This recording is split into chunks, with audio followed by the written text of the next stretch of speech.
केले की खेती करने वाले या बागवानी करने वाले किसानों के सामने एक बड़ी समस्या रहती है कि उन्हें अपेक्षित वजन एक घार से जितना मिलना चाहिए, कभी-कभी नहीं मिल पाता है, या कह लिया जाए कि एक घार का जो औसत वजन होना चाहिए, वो नहीं मिल पाता है।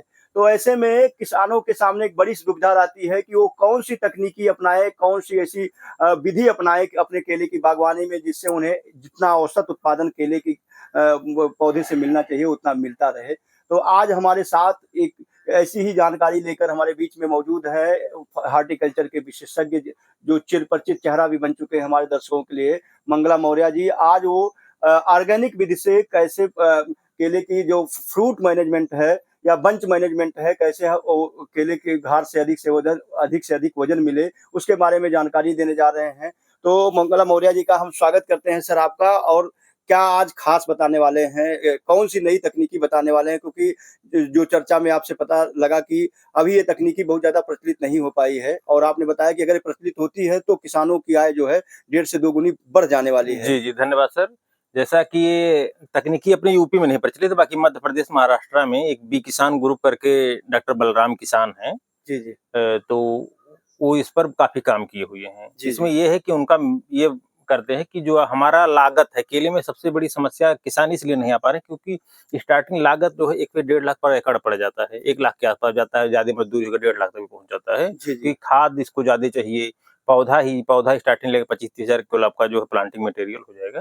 तो इसलिए लोग भागते हैं। तो वो जो है आपका खाद का खर्चा जो 50% से भी कम कर देते हैं, ऐसी उनकी तकनीकी है। ज्यादा से ज्यादा वो जो है ऑर्गेनिक विधि पर खेती करते हैं, जो हमें नेचुरल रिसोर्सेज से मिल जाएंगे। जैसे आपका मिट्टी से, आप विश्वास करेंगे, मिट्टी as a insecticide, fungicide use करते हैं। जी, जी। ये हमें भी नहीं विश्वास हो, लेकिन कर रहे हैं तो ऐसा लग रहा है। हाँ, आप देख रहे कोई दाग धब्बा अभी तक का नहीं, बारिश भी हुआ, हवा भी आया, और कोई कीट आप देखेंगे, कोई कीट इसमें नहीं दिखेगा। इसमें केवल मिट्टी का स्प्रे प्लस सुक्रोज का हुआ है, मिट्टी और सुक्रोज का। जी, जी। ये जैसे ही इसका ये कमल है, जैसे वहां पे लटकना शुरू होता है, वहीं से लेके हर हफ्ते करीब 1 महीने में, टोटली लगभग 1 महीने का हो गया है, वहां पे लटकने से लेके पूरा जो है 9-10 बंच टोटल खुलने में आपका 1 महीने का समय लगता है, यानी 4 सप्ताह का। जी, जी। तो 4 सप्ताह में एवरी वीक जो है, हर सप्ताह एक बार इस पे मिट्टी और सुक्रोज वाइस्नोमेटा का है, जो प्रोडक्ट हमारा बी किसान ग्रुप का है। ये जरा दिखाइए इसे। ये देखिए, ये जो है प्रोडक्ट वाइस्नोमेटा, इसमें सुक्रोज है और गोवर्क में दोनों चीजें हैं। जी, जी। आपका गोमूत्र भी है, गोमूत्र का एक्सट्रैक्ट और गोबर का एक्सट्रैक्ट, तो दोनों इसमें मिलाया गया है, उससे अपना जो है संशोधित करके ये लोग बनाए हैं। अब इसको क्या करना है, हम लोग जो है ऐसी जगह का चुनाव करेंगे जहां पर केमिकल नहीं जाता है। बाग ऐसा जगह होता है जहां हम लोग खाद भी नहीं कोई डालता है ना, तो वहां से करीब 4 से 5 फीट का गहरा गड्ढा खोदेंगे, फिर उसके दीवारों से खुरच के 10 किलोग्राम मिट्टी, 10 किलोग्राम, बाकी चीजों के लिए भी होता तो हम 20 किलोग्राम मिट्टी डालते हैं। 200 लीटर में 10 किलोग्राम मिट्टी, 200 ग्राम ये वाइस्नोमेटा, जिसमें सुक्रोज गोवर्क है, इसको हम लोग डाल के 24 से 36 घंटे इसको इसमें रख देते हैं। उसके बाद उसको 2 बार कपड़े से छानते हैं, क्योंकि कोई पार्टिकल कोई मशीन में फंस जाएगा तो मशीन चोक कर जाएगा। तो 2 बार उसको फिल्टर करेंगे, पूरी मिट्टी 2 बार फिल्टर करेंगे। उसके बाद इसको हम पूरे बंच को नहलाएंगे, इतना नहलाएंगे कि मिट्टी इसमें लगा दिखेगा, छोटे छोटे बिंद के रूप में मिट्टी दिखेगा। दिख भी रहा है। जी, दिख रहा है। अगर कैमरा पर्सन दिखाए तो यहाँ आसानी से देख पा रहे हैं, वहां सब दिख रहा है वो मिट्टी। तो जो ये मिट्टी, जी हाँ, बारिश की जो धुला है कल फिर पड़ेगा, कल शेड्यूल्ड है इसका तीसरी बार का, तो कल पड़ जाएगा। उसके बाद तो फिर इसमें जो है बंच कवर वगैरह लगेगा। तो ये जो है 4 बार जब पड़ जाएगा तो ये जो टोटल न्यूट्रिशन देगा, वही मिट्टी, जो मिट्टी की ऊपरी लेयर है 2 फीट, जिसको हम खेती करते हैं 1 फीट 1.5 फीट, तो उसमें आपका न्यूट्रिशन है। और नीचे का जो मिट्टी है वो एज ए इंसेक्टिसाइड काम करता है। जब इस पे चिपक जाता है तो वहां पे वो कोई कीट काटेगा तो खुद ही मर जाएगा, ऐसा उनका कंसेप्ट है। और हम लोग रिजल्ट देख रहे हैं, अभी बहुत ज्यादा उसका हम साइंटिफिक एविडेंस पे नहीं गए हैं। और दूसरा ये होता है, फिर इसके बाद हम एक काम करते हैं, इसमें कितना बंच छोड़ा जाएगा इसको देखना। जो पत्ती आप देखिए, पत्ती में तोड़ दिया, इसमें आके फंस रहा था, ये अब इसका कितने बंच रखना है ये इसके तने की मोटाई पर लगता है। अच्छा, कितनी मोटाई होनी चाहिए? अब ये जानिए, जितना मोटा रहेगा, जितने इंच का रहेगा, अगर हमारा सब बंच के क्या नाम फ्रूट केयर अच्छे से है, अच्छा न्यूट्रिशन है, तो उतने किलो का ये जो है घार आएगा। अच्छा। तो जैसे इसका हम देख पा रहे होंगे, इसका हम नाप के बता रहे हैं कितना इंच है।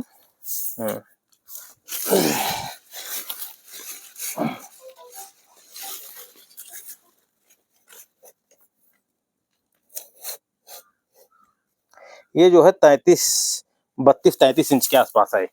तो इसमें जितना आएगा, जितना इंच आएगा उतने किलो हमें इसका घार का वजन लेना है। उतना मिल जाएगा अगर टोटल वही गाइडलाइन फॉलो किया गया है। 33 इंच का मोटाई है। हाँ, 33, हाँ, तो 32 से 33 किलो हम मिल जाएगा। तो इसमें क्या करेंगे, जितना ये आपका स्यूडोस्टम जो तने का जो मोटाई आया उसमें हम 4 से भाग दे देंगे। जी। तो 4 पे जब हम भाग देंगे, 4 8 बंच इसमें हमें रखना है। ठीक जी। तो 8 बंच के बाद जो भी है, जैसे इसको हम पूरा कर लिए हैं, तो 8 बंच के बाद जब देख लीजिए 1 2 3 4 5 6 7 8, ये 9वें बंच में हम देखिए एक केला दिख रहा है। अच्छा, थोड़ा मैं चाहूंगा इसको क्लोज करके भी दिखा दें। जो देखिए 8 बंच के बाद इसमें देखेंगे एक 9वें में, एक 10वें में भी एक छोड़ते हैं। जी। और इसके बाद यहाँ पे करीब 6 इंच हो जाता है। 6 इंच के बाद इसको हम तोड़ देते हैं। अच्छा, इसका जो फ्लावर है। हाँ, 6 इंच के बाद तोड़ के यहाँ पर हम जो है आपको दिखा रहे हैं, जो दूसरा चीज क्या लगाना है इसपे, गोबर की खाद, NPK और आपका वाइसनोमेटा, 3 चीज मिला के देखिए पोटली में पहले तैयार कराया हुआ हूँ। इसमें जो है 50 ग्राम के आसपास रखा जाता है। इसमें रहेगा है गोबर का खाद है, फ्रेश गोबर खाद रहेगा। हाँ, जो है गाय का गोबर का खाद रहेगा। और उसमें NPK मिलाते हैं, और ये वाइसनोमेटा जो होता है ना, सुक्रोज गोबर वाला, कितनी मात्रा में इसमें मिलाया जाता है? इसमें जो है 10 ग्राम वो रहेगा, और 10 ग्राम के आसपास जो वाइसनोमेटा रहेगा। इसको मिला के जैसे तोड़ेंगे तुरंत इसको हम ये पोटली लगा के इसको यहीं पर फिक्स कर देंगे। ये जो है आपका नीचे से भी न्यूट्रिशन देगा। अच्छा, मिट्टी का छिड़काव करके आप फलों को देने वाले, और नीचे से। हाँ जी, ये नीचे से देगा न्यूट्रिशन। तो इससे जो है बंच के ऊपर और नीचे के लगभग बराबर हो जाएंगे। जी, ये जो है आपका नीचे से जाएगा। हाँ, ये जो एक केला छोड़ा गया है, एक केला छोड़ने का कंसेप्ट ये होता है कि ये बाद में नीचे से सिकुड़ेगा, ये न्यूट्रिशन ऊपर की तरफ जाएगा। लेकिन चूंकि अपने पास एक केला है, जैसे कोई भी अंग है, हमारा शरीर भी वहां तक अपना भोजन पहुंचाता, जो भी अपना करता है, पौधे भी इसी तरीके से करते हैं। तो ये क्या करेगा, ये इस बंच के ऊपर सूख के नहीं जाएगा। जो ये आपका एक केला है इसके ऊपर नहीं जाएगा, क्योंकि इसके पहले हमारा बंच है, तो ये इसके ऊपर सूख के नहीं जाएगा, यहीं पर सूख के रह जाएगा, सूखेगा भी। तो हमारा जो मेन बंच है ये किसी भी स्थिति में डिस्टर्ब नहीं होगा।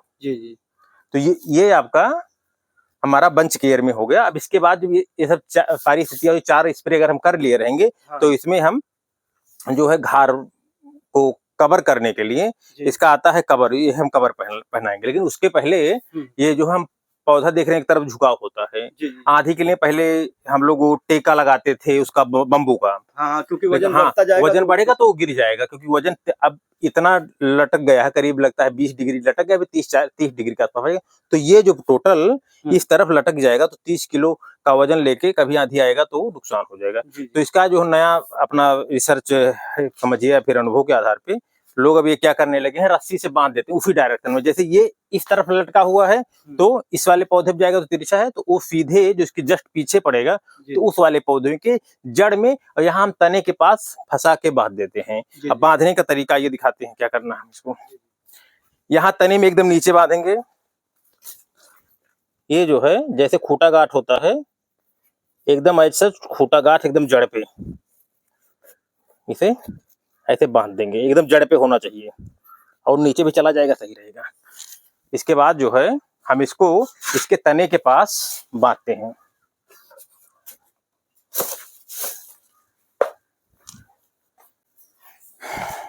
यहाँ पर सबसे पहले गांठ लगा लेते हैं, क्योंकि वो गांठ के उधर नहीं जाएगी, इसी गांठ पे वो सेट हो जाएगा, तो फंदा जैसा नहीं पकड़ेगा, नहीं तो बाद में क्या करेगा, वहां पर कफ लेगा। तो इसको बंच के नीचे एक पत्ती लेते हुए यहाँ से हम इसको निकालेंगे।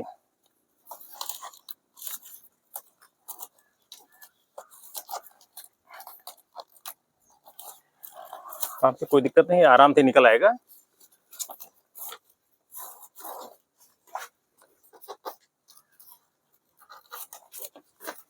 अब चूंकि थोड़ा सा झुकाव ऑलरेडी आ चुका है, तो जो झुकाव आया है तो उधर से थोड़ा सा धक्का देना पड़ेगा इस पौधे को, अभी अभी अभी हम बता रहे हैं किधर किधर खड़े होकर देना है, नहीं तो दूसरी तरफ चलाएगा। ये जो गांठ है थोड़ा ऊपर लग गई थी। अब जो आप जो है यहाँ थोड़े से और खड़े हो जाइए, यहाँ और इधर। हाँ, तो इसको उतना धक्का देना है कि जितना है उतने पे सही हो, दोनों हाथ, एक हाथ से नहीं, बस बस बस इतना है, इससे ज्यादा नहीं। ये जो है देखिए, अभी यहाँ कैमरा पर्सन यहाँ है, एक गांठ के पास इसे हम बांध देंगे। जब गांठ के पास बंध जाएगा तो ये फंदे जैसा नहीं बनेगा, कटेगा नहीं। अब आप उसे धीरे से छोड़िए। अब ये पूरा रस्सी का देखिए कितना टाइट हो गई रस्सी। अभी ये रस्सी पूरी टाइट हो गई। अब ये रस्सी टाइट हो गई, अब ये किसी भी हालत में गिरेगा नहीं सर। जी जी। हाँ, तो इसके बाद हमारा जो फाइनल स्टेप होता है ये होता है बंच कवर का। इसका क्या फायदा होता है? हाँ, इसका भी बता रहे हैं। इसमें जैसे जो आपका कहीं रगड़ाने से या कीटों का इफेक्ट और तमाम तरीके का बैगिंग होती है। जी जी जी, तो इसमें किसी तरीके कीट का इफेक्ट नहीं आएगा। ये दाग धब्बे नहीं आएंगे। जी, दाग धब्बे नहीं आएंगे। ये टेम्परेचर मेंटेन करता है। तो 7 दिन के आसपास, 7 से 10 दिन ये अर्ली मैच्योरिटी देगा। जी जी। और बंच वेट जो इन लोगों का रिसर्च रहता है, तो रिसर्च के आधार पर बंच वेट लगभग 1 किलो बढ़ जाता है यही काम करने से। हाँ, बंच वेट जो है 1 किलो के आसपास बढ़ जाता है। ये भी देखिए हमारा जो है बी किसान ग्रुप का है जी। तो इसको हम लोग, बहुत इजी प्रोसेस है। ऊपर बांधने का चूंकि ये बड़ा रहता है, काम का बड़ा रहता है, तो ये आसानी से ऊपर ही बांध जाएगा। नीचे खुला रहेगा, ये ऊपर ऐसे चला जाएगा।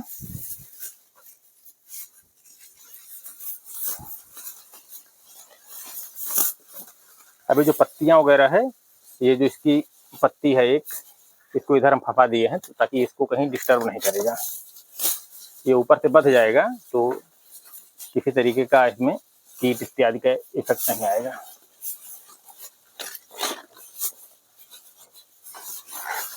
इतना बड़ा होता है कि हमें अलग पुतरी या इस चीज की कोई जरूरत नहीं, इसी से बच जाता है। इसमें एक चीज और दिख रहा है, छेद भी दिख रहे हैं। हाँ, छेद रहता है ताकि नहीं तो गर्मा जाएगा तो नुकसान कर जाएगा बंच को। ये देखिए, इसमें किसी तरीके की रस्सी वगैरह की ऑक्सीजन इसको मिलना जी जी, नहीं नीचे खुला रहेगा, नहीं तो धूप में भी। तो अब ये जो है पूरी तरीके से सुरक्षित हो गया। जी जी जी, इसके अगर हम देखें तो पूरी तरीके से सुरक्षित है, किसी तरीके का बाहरी जो फिजिकल डैमेज नहीं होगा, रगड़ाएगा नहीं। देखिए सभी पत्ती हम यहाँ हटा दिए हैं, अब कोई दिक्कत नहीं। अगर थोड़ा सा बंच वेट बढ़ेगा तो इसको हम क्या करेंगे, अगर जरूरत पड़ेगी यहाँ एक रस्सी से लेके हल्का सा सहारा देके इसी में बांध देंगे, ताकि ये किसी तरीके भागेगा नहीं। पूरा जो वजन आएगा इसी पे आ जाएगा, उधर से वो खींचा रहेगा, तो ये हमारा पूरा सुरक्षित हो जाएगा। अच्छा, तो और जो हम ये लगाए हुए हैं, जो पोटली लगाए हैं गोबर की खाद की, इसका रिसर्च एविडेंस है। जी जी, ये आपका TNU की वेबसाइट पे मिल जाएगा। कई ऐसे पेपर पब्लिश हुए हैं जिससे 1.5 से 2 किलोग्राम आपका टोटल घार का वेट बढ़ जाता है इसको लगाने से। अच्छा, ये आपने फ्रूट केयर की बात की। जी जी, इसमें आपने बताया कि पहले मिट्टी का छिड़काव करना है। जी जी जी। फिर आपने बी केयर का सुक्रोज की बात की।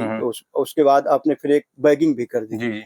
और इसके बाद इसको आपने सहारा भी दिया रस्सियों से जी। तो इन सारी प्रक्रिया में पौधे पर प्रति पौधे की लागत जो है लगभग कितनी लागत आती होगी पूरी प्रक्रिया को करने? श्रमिक जोड़ लिया जाए, बैगिंग जोड़ लिया जाए, छिड़काव जोड़ लिया जाए तो कितना? नहीं, देखिए मेन खर्चा इसी का है। बाकी अगर हम आधा किलो के आसपास मंगा लेंगे वैष्णो बेटा जो सुक्रोज था, हाँ, उसे पूरा हो जाएगा।